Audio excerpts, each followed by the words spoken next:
నేను చూసే కన్నా ముందర ఏం చెప్తానంటే, మన ఈ సినిమాలు ఇప్పుడు వచ్చిన తర్వాత ఎమోషన్స్, ఈ రివ్యూస్ అన్నీ ఓకే.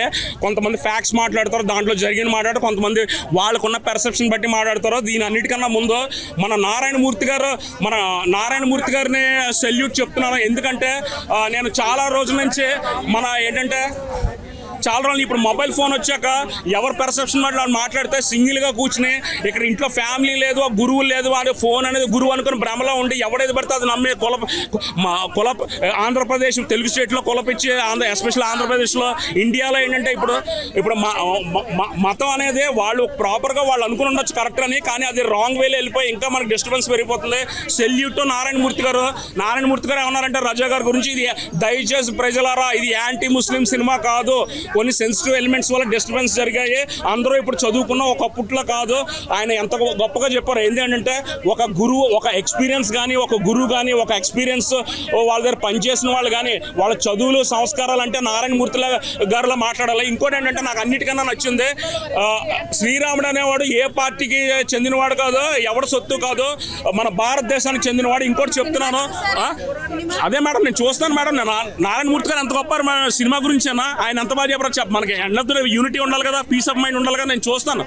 నేను ఏంటంటే సెల్యూట్ మణిరత్నం గారు బొంబాయి సినిమా చూస్తే అది హిందూ ముస్లిం లవ్ స్టోరీ కాదు, ఒక హిందూ ముస్లిం మ్యారేజ్ చేసుకుంటే సరౌండింగ్ అట్మాస్ఫియర్ ఒక థర్డ్ పార్టీ వాళ్ళు ఎవరన్నా వాళ్ళ అడ్వాంటేజ్ తీసుకుని మత కలహాలన్నీ ఎలా సృష్టిస్తారన్నారు. అది అర్థం కావట్లేదు.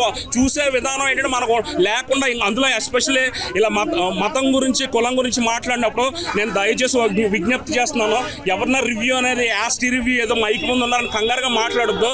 ఒకప్పుడు మనం మేరా భారత్ మానా హమారా భారత్ మానా అన్నది ఇప్పుడు వీఆర్ డయింగ్ ఫర్ ఆంధ్రప్రదేశ్ మ్యాప్లోకి దూరిపోయింది. ఇప్పుడు మళ్ళీ ఆంధ్రప్రదేశ్ని రక్షించాలి. ఇవన్నీ ఎందుకు అవుతున్నాయి? ఒక కులం నుంచి మతాలకి అన్నిటికీ వెళ్ళిపోయి డిస్టర్బెన్స్ పెరిగిపోతుంది. మళ్ళీ చెప్తున్నాను, సెల్యూట్ మణిరత్నం గారు, సెల్యూట్ ఏఆర్ రహమాన్ గారు,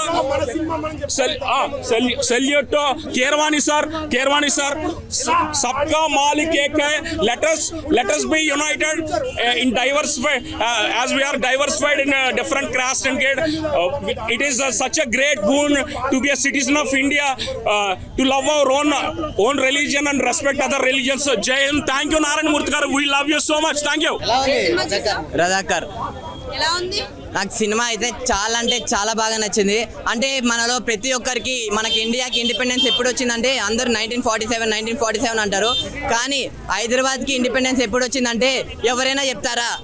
ఎవరు తెలియదు కదా. హైదరాబాద్కి 1947లో రాలేదు, 1948లో వచ్చింది ఇండిపెండెన్స్.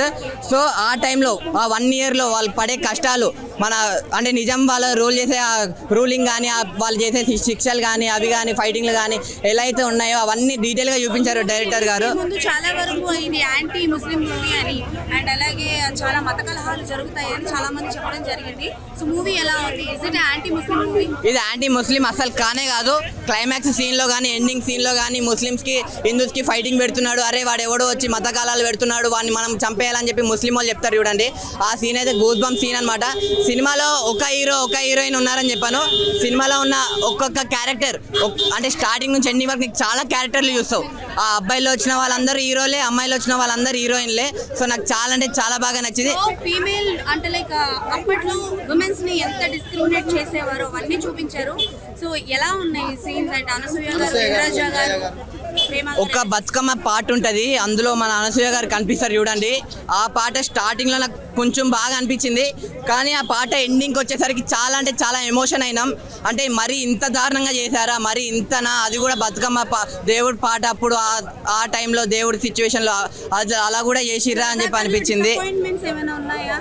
అంటే సినిమా పరంగా డిసప్పాయింట్ నాకు ఎక్కడ అనిపించలేదు. అంటే చరిత్ర గురించి తెలుసుకున్నా నేను. సర్దార్ వల్లభాయ్ పటేల్, అతని వల్ల మన హైదరాబాద్ అనేది మన ఇండియాలో కలిసింది. నాకు చాలా అంటే అతను ఒక మాట అంటాడు, మనకి ఇండియాకి కాశ్మీర్ని కాపాడమే కాదు హైదరాబాద్ని కాపాడడం కూడా అంతే ముఖ్యం అని చెప్పి ఆ మాట అంటాడు చూడండి. నాకు చాలా అంటే చాలా బాగుంది. లాస్ట్ ఒకటి చెప్తా, ప్రతి ఒక్క హిందూ, ప్రతి ఒక్క ముస్లిం, ప్రతి ఒక్క క్రిస్టియన్, ప్రతి ఒక్క హిందుస్థాన్ కలిసిమెలిసి చూడాల్సిన సినిమా రజాకార్ అనమాట. థియేటర్లో ఉంది, ఎవరు మిస్ కాకండి. Thank you. రజాకార్ మూవీ చాలా మంచి సినిమా. నిజాం కాలంలో రజాకార్లు నిజాం ప్రభుత్వం పైన చేసిన అన్యాయాలని, వాటిని నిజాం ప్రభుత్వం చేసిన అన్యాయాన్ని తెలంగాణ ప్రజలపై, అంటే ఇక్కడ చాలామంది భాషలు మాట్లాడే వాళ్ళు తెలంగాణలో ఉన్నారు, అప్పటికే తెలుగు వాళ్ళు ఉన్నారు, ఉర్దూ వాళ్ళు ఉన్నారు. సో వాళ్ళు ఏంటి అంటే వాళ్ళకి ఎదురు తిరిగితే వాళ్ళైనా కూడా వ్యతిరేకించిన సిచ్యువేషన్స్ చాలా ఉన్నాయి. ఇది ఒక కమ్యూనిటీకి వ్యతిరేకంగానో లేదంటే ఒక ప్రభుత్వానికి వ్యతిరేకంగానో తీసిన సినిమా కాదు. నిజాన్ని నిర్భయంగా చూపించడానికి 48 వరకు 1948 హైదరాబాద్కి స్వతంత్రం వచ్చిన టైం వరకు ఏం జరిగింది, నిజాం ప్రభుత్వం రజాకార్ల సపోర్ట్తో ఇక్కడ ఉన్న ప్రజల్ని ఎలా ఇబ్బందులు పెట్టారు అన్న విషయాన్ని చాలా బాగా చూపించారు. కంటెంట్ చాలా మంచి సినిమా. అండ్ మనకి సర్దార్ వల్లభాయ్ పటేల్ గారు ఆయన మెయిన్గా పూనుకోవడం వల్లే, ఆయన ఇంపాక్ట్ ఉండడం వల్లే మన దేశం ఈ రోజున ఇలా ఐకమత్యంగా ఉంది. ఆయనే లేకపోతే ఈ పాటికి మన దేశం ముక్కలుగా చల్లాచెదురుగా ఏ ముక్కగా ఆ ముక్క విడిపోయి ఉండేది. సో ఆయన చాలా గ్రేట్ పర్సన్. అలాంటి ఆయన హైదరాబాద్ని ఇండియాలో మర్జ్ చేయడం కోసం ఆయన ఎలాంటి దారి ఎంచుకున్నాడు, పోలీస్ యాక్షన్ ఎలా జరిగింది అన్న వివరణ చాలా బాగా ఇచ్చారు డైరెక్టర్ గారు. యాడా సత్యనారాయణ గారు ఎంచుకున్న కథ, ఆయన ధైర్యంగా ముందుకు వచ్చి ఎవరికి వాళ్ళు పెర్ఫార్మెన్సెస్ నెక్స్ట్ లెవెల్ ఉన్నాయన్న, ఎవరికి వాళ్ళు పెర్ఫార్మెన్సెస్ నెక్స్ట్ లెవెల్ ఉన్నాయి. అండ్ ఇంద్రజ గారి క్యారెక్టర్ చాలా బాగుంటుంది. అనసూయ గారి సాంగ్ ఒక పర్టికులర్ రోల్ ఇచ్చారు, ఆమెకి ఇచ్చిన క్యారెక్టర్గా ఆమె 100% చేశారు. అంటే ప్రాంతాల వారీగా ఏ ప్రాంతానికి ఆ ప్రాంతం ఎవరు ఎలా ఇబ్బందులు పడ్డారు అన్నదాన్ని డీటెయిల్గా, అంటే మనకు ఉన్న 2.5 గంటల సినిమాలో అంత చూపించలేరు, అంత జరిగిన చరిత్రను చూపించడం కష్టం. కానీ దాన్ని 2.5 గంటల సినిమాలో ఒక్కొక్క క్యారెక్టరైజేషన్తో ఒక్కొక్క ప్రాంతానికి వాల్యూ ఇస్తూ చూపించిన విధానం మటుకు చాలా బాగుంది. ఇప్పటి వరకు చాలా గ్లామర్ గా కనిపించారు, లైక్ ఇంద్రజ గారు కావచ్చు, అనసూయ గారు కావచ్చు, ప్రేమ గారు కావచ్చు. సో ఒక ఉమెన్ ఎంపవర్మెంట్ బేస్డ్ గా చేశారు కదా, సో ఎంతవరకు మెప్పించారు అండ్ ఎలా ఉన్నాయి వాళ్ళ క్యారెక్టరైజేషన్స్? ఉమెన్ క్యారెక్టరైజేషన్స్ మెప్పించడానికి పెట్టినట్లు లేదు, నిజంగా జరిగిన సిచ్యువేషన్స్ వాళ్ళు ఎలా రియాక్ట్ అయ్యారు. గతంలో మనకి రాజన్న సినిమా ఒకటి వచ్చింది, ఆ రాజన్నలో కూడా స్నేహ గారు ఒక పాట ద్వారా ఆడవాళ్ళు ఎలా ఊపు తెచ్చుకున్నారు, ఎదురు తిరిగి ఆ నిజాం దొరసానులు వీళ్ళే కదా అప్పుడు ఉన్నది. సో ఆ నిజాం ప్రభుత్వానికి ఎదురు తిరిగి వాళ్ళు ఆ స్వతంత్రానికి ఎలా ముందుకు వచ్చారు. అలాగే పోలీస్ యాక్షన్ ద్వారా సర్దార్ వల్లభాయ్ పటేల్ గారు ఇచ్చిన సపోర్ట్, ఆయన సపోర్ట్ త్రూ ఎలా ముందుకెళ్ళింది అన్న కాన్సెప్ట్ని తీసుకోవడము.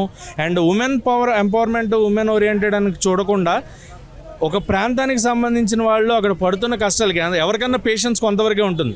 ఆ పేషెన్స్ బర్స్ట్ అవుట్ అయినప్పుడు వాళ్ళల్లో ఉన్న ఐకమత్యం కానీ వాళ్ళల్లో ఉన్న ధైర్యం కానీ బయటకు వచ్చి వాళ్ళు తమ కోసం పోరాడడం, దాన్ని చాలా బాగా చూపించారు. బాబీ సింహ గారి క్యారెక్టరైజేషన్ ఎలా ఉంది? బికాజ్ ఆయన కనిపించిన కొద్దిసేపు అయినా సో చాలా ఎంటర్టైన్ చేశారు, చాలా వరకు ఇన్వాల్వ్ అయ్యేటట్టు చేశారు జనాల్ని. అవును, బాబీ సింహ గారు ఆయన ఎంచుకునే కథలు ఆయన తొందరపడి నాకైతే ఆయన ఏ సినిమా చేసినట్టు అనిపించదు. ఆయన తీసుకునే కథ కానీ ఆయన చేసే 10 నిమిషాలు అయినా కూడా క్యారెక్టర్కి ఇంపార్టెన్స్ ఉండాలి అనుకుంటాడు ఆయన. అదైతే ఆయన క్యారెక్టరైజేషన్లో మనకు క్లియర్గా కనిపిస్తుంది. సో అలాంటి ఆయన ఒక చిన్న క్యారెక్టర్ చేసినా కూడా that created lot of impact on the movie. So background music కానీ ఎవరికి వాళ్ళ క్యారెక్టరైజేషన్ కానీ, వేదిక గారు ఆవిడది కూడా ఏం తక్కువ క్యారెక్టర్ కాదు, ఆవిడ చాలా మంచి రోల్ చేశారు. అండ్ ఇలాంటి ఒక స్టోరీ చాలా ధైర్యంగా ప్రజల ముందు తీసుకురావడానికి యాడా సత్యనారాయణ గారు, ఆ డైరెక్టర్ గారు, ప్రొడ్యూసర్ గారు, వాళ్ళు ఒక కథని తీసుకుని దాన్ని ఇంత ప్లాన్డ్గా ప్లాన్ చేసుకుని ప్రజలకి ఎలా మనం చూపించగలం వాళ్ళు. ఎందుకంటే నేను వాళ్ళ ఆఫీస్ దగ్గర కూడా చూసా, వాళ్ళు షెడ్యూల్ వేసుకున్నారు నిజంగా ఆ రజ్వీ కాలం ఏంటి, వాళ్ళు ఏం చేశారు, అలాగే నిజాం ప్రభుత్వంలో వాళ్ళు చేసిన పాలన ఎలా ఉండింది, ప్రతిదీ డీటెయిల్ తీసుకుని ఆ సిచ్యువేషన్స్ 1947-48 కాలాన్ని మన ముందుకు తీసుకురావడానికి వాళ్ళు పడిన కష్టం అయితే చాలా బాగుంది. నౌ ఎలక్షన్స్ నడుస్తున్నాయి ఏపీలోనే అండ్ తెలంగాణలో కూడా రీసెంట్ గానే అయ్యాయి కాబట్టి, సో ఇది యాంటీ ముస్లిం అని అండ్ చాలా మంది ఏంటంటే లైక్ దీనికి అగ్నెస్ట్ గా ఉండడం, మూవీ రిలీజ్ అయినప్పుడు కూడా ఆపడం ఇలాంటివి జరిగాయి. సో ఇది ఏమైనా ఏపీ ఎలక్షన్స్ మీద ఎఫెక్ట్ పడుతుందా? పడదు, ఏపీ ఎలక్షన్స్ మీద ఎఫెక్ట్ పడదు. ఇది ముస్లిం వ్యతిరేకత సినిమా కదా, నేను అదే చెప్తున్నా. నిజాం గవర్నమెంట్ని వ్యతిరేకించిన ముస్లింలను కూడా వాళ్ళు ఎదుర్కొన్నారు. సో ఇది ముస్లిం వ్యతిరేకత కాదు, నిజాం గవర్నమెంట్కి రజాకార్లకి వ్యతిరేకంగా వచ్చింది ఇది. అంతేగాని ఒక ముస్లిం వ్యవస్థను కానీ ముస్లిం కమ్యూనిటీని కానీ ఎక్కడ కించపరుస్తూ లేదు.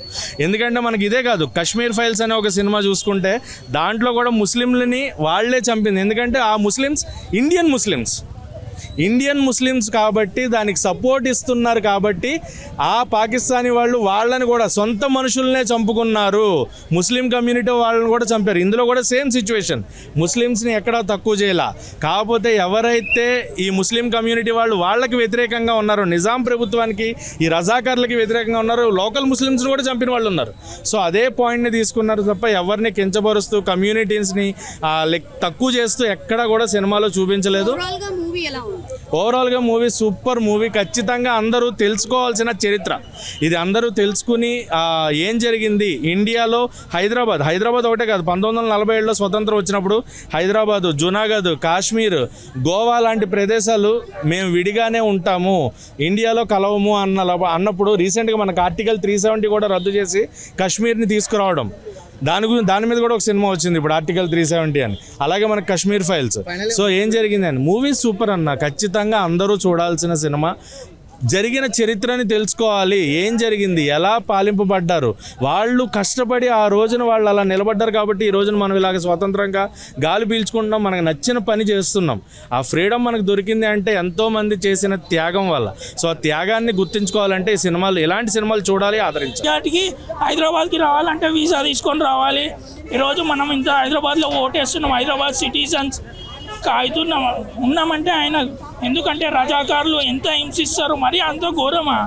పట్టాలు కూడా చేసి బతుకమ్మ ఆడిపిస్తారు, 200 మందిని చంపి బాయిలా వేసి, అంటే ఇంత మొత్తం ఇలా సినిమా మొత్తం అంటే మాటల్లో చెప్తుంటారు కానీ స్టోరీ స్క్రీన్ మీద వదిలిపెడితేనే అర్థమవుతుంది. ఎందుకంటే ఆయన 2 రోజులలో నిజాంకి ఓపించిండు సర్దార్ వల్లభాయ్ పటేల్. అందరూ ఆయన ఐరన్ మ్యాన్ అంటారు, నాకు సినిమా చూసినాక అర్థం ఐరన్ మ్యాన్ కాదురా, is a legend man, is a lion. ఇండియాలో పెద్ద పులి ఉందంటే అది first home minister Sardar Vallabhbhai Patel. ఆయన తీసుకుంటున్న డిసిషన్కి ఇప్పుడు హైదరాబాద్లో అంతర్భాగమైంది హైదరాబాద్. అందు గురించి రజాకారులు అంటే ఇట్లా ఉంటుండే. అట్లా చాలా మంచిగా సినిమా, ప్రతి ఒక్కరు చూడండి. హైదరాబాద్లో ఉంటున్నామంటే హైదరాబాద్ చరిత్ర, ప్యారడైజ్ బిర్యానీ తింటున్నామంటే ఆ హోటల్లో చదువుడు కాదు. హైదరాబాద్ అంటే పోయి చార్మినార్ దగ్గర ఫోటో వస్తున్నాం కాదు. హైదరాబాద్ మనల్ని ఎవరు కాపాడేట్టు వాళ్ళ సాటిస్ఫాక్షన్. అట్లా చాలా మంచిగా సినిమా. గూడా నారాయణ రెడ్డి కాళ్ళు కడిగి హైదరాబాద్ పీపుల్ అందరూ తల మీద చల్లుకోండి, అప్పుడు తెలుస్తుంది మీకు. ఆయన పైసల కోసం తీయాలి, ఇలాంటి సినిమాలు తీయాలంటే దమ్ము ఉండాలి, ఎందుకంటే ప్రాఫిట్ రాదు.